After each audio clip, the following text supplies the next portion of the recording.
ինքն իր մեջ բաժանված ամեն թագավորություն հավերվում է եւ ինքն իր մեջ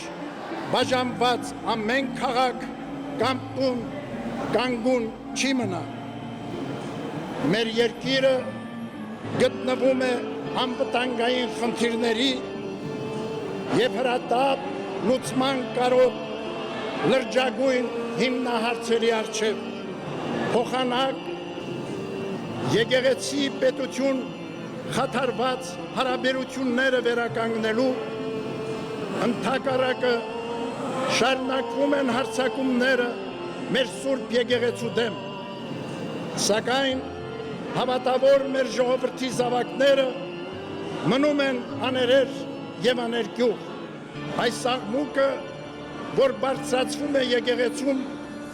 երբեք չի կարող խաթարել մեր առաքելությունը, մեր ծրագրերը, որոնք կոչված են մեր եկեղեցու պայծառության եւ մեր երկրի շինության համար։